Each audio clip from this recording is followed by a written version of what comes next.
yang kedua, penyelesaian masalah inventif. Okey, boleh diaplikasikan untuk membuat penambahbaikan bagi mengatasi kelemahan produk sedia ada berdasarkan maklumat balas borang kajian keperluan pelanggan.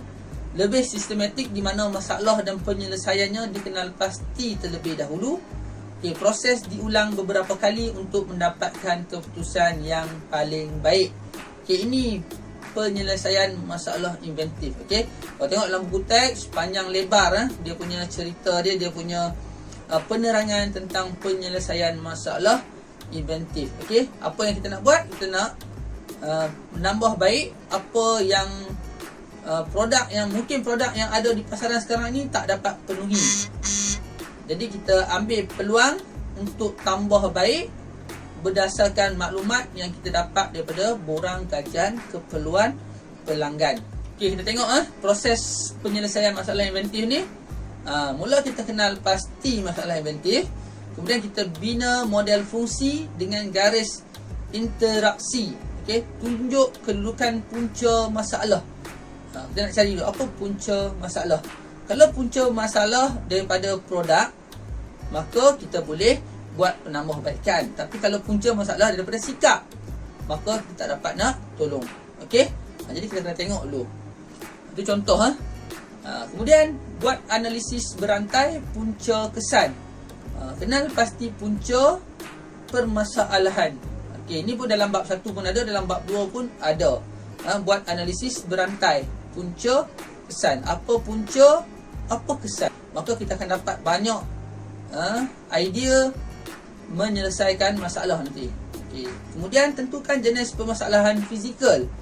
Daripada situ baru kita boleh pilih permasalahan fizikal, bukan permasalahan yang bukan fizikal. Contohnya permasalahan emosi ataupun sikap tadi saya sebut. Okey, itu kita tak dapat nak tolong. Tapi kalau fizikal, kita boleh bantu dengan idea kita. Okey, kaedah pemisah masa dan kaedah pemisah ruang. Okey, dua tadi Okay, kemudian kita pilih prinsip inventif yang sesuai. Dan yang keenam, hasilkan cadangan penyelesaian dalam bentuk lakaran. Dua tadi dah selesai. Yang kemudian yang ketiga iaitu project brief. Semua ni dah pun kita tengok pada tingkatan 2 dulu. Project brief iaitu perbincangan awal antara pengurus projek dengan pelanggan. Brief boleh sebut brief ni apa? Briefing, kita bagi penerangan. Kita bincang dan dapatkan, dan kita bagi penerangan kepada pelanggan kita. Okey, idea reka bentuk produk daripada pelanggan diterjemah kepada bentuk lakaran atau compingan oleh pereka bentuk, oleh designer. Okey, kita jumpa pelanggan kita tanya dia apa yang dia nak, apa masalah dia. Okey, dan kita tunjuk kat dia dalam bentuk lakaran. Kita sketch kat dia, okey, macam ni. Untuk dia tengok. Kalau dia setuju, barulah kita akan mulakan langkah yang seterusnya. Kemudian kita nak pilih teknologi. Jadi yang ni pun penting juga dalam bab 2 ni. Justifikasi pereka bentuk semasa memilih teknologi. Apa designer perlu buat untuk pilih teknologi. Ada 4 kat sini. Yang pertama, aplikasi teknologi yang dipilih. Menghasilkan reka bentuk produk baharu dengan menggabungkan dan mengaplikasikan teknologi yang sesuai. Ni kita dah belajar banyak daripada bab tingkatan 1, tingkatan 2. Okay, kita ada banyak aplikasi teknologi yang kita dah belajar. Untuk tingkatan 3 pun kita dah belajar 4 dalam bab 1. Okay, elektrik, elektronik, mekanikal, kawalan pengaturcaraan. Jadi kita boleh pilih. Kemudian kita nak tengok tujuan penggunaan teknologi. Pilih teknologi yang tepat untuk menghasilkan produk yang unik serta mampu bersaing dengan produk lain di pasaran. Kemudian tengok fungsi teknologi. Teknologi yang digunakan perlu sesuai dan mampu menyelesaikan masalah pada produk sedia ada. Katakan produk sedia ada, kita buat kajian keperluan pelanggan, kita dapati produk sedia ada tak mampu selesaikan masalah tu. Kita tambah baik untuk selesaikan. Jadi kita kena pastikan teknologi yang kita pilih ni bersesuaian dan mampu selesaikan masalah. Kekuatan dan kelemahan teknologi. Kenal pasti kekuatan dan kelemahan teknologi yang digunakan agar dapat menyelesaikan masalah produk sedia ada. Antara kelemahan utama teknologi, bila sebut teknologi, kelemahan utama teknologi biasanya, kalau soalan tanya apa kelemahan teknologi sekian. Bila sebut teknologi, kelemahan utamanya biasanya adalah harga yang mahal. Kemudian kita tengok konsep penghasilan idea. Terdapat dua konsep penghasilan idea bagi reka bentuk produk, iaitu bentuk mengikut fungsi, yang kedua fungsi mengikut bentuk.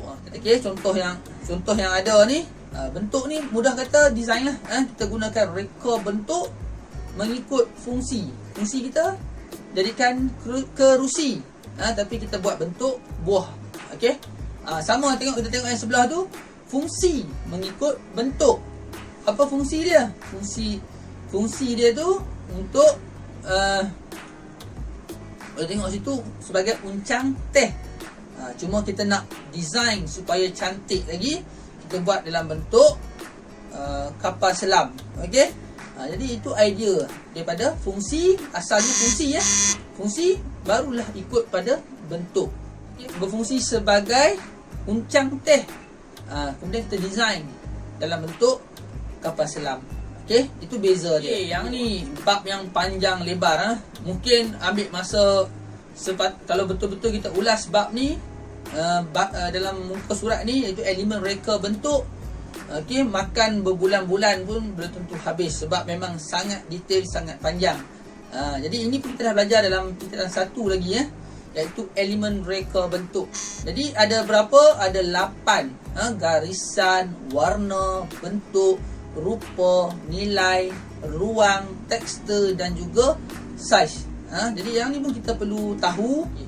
Saya tak nak ulas panjang, cuma kita perlu tahu elemen reka bentuk ada 8, dan kita kena ingat ke 8 tu apa dia. Garisan, warna, bentuk, rupa, nilai, ruang, tekstur dan juga saiz. Kawan kepada elemen reka bentuk. Kawan pada elemen reka bentuk iaitu prinsip reka bentuk. Ada berapa? Ada 9 prinsip reka bentuk. Dalam design ada 9 prinsip. Yang pertama, keseimbangan atau balance. Kemudian pergerakan, kontra ataupun kontras, pengulangan, penekanan, keringkasan, kesatuan, kepelbagaian dan juga harmoni. Ada 9, dan kita hafal lah 9 prinsip reka bentuk, dan kita kena boleh bezakan kaedah reka bentuk, prinsip reka bentuk, dua benda yang berbeza. Tapi kita dah belajar, kita dah buat untuk projek tingkatan 3.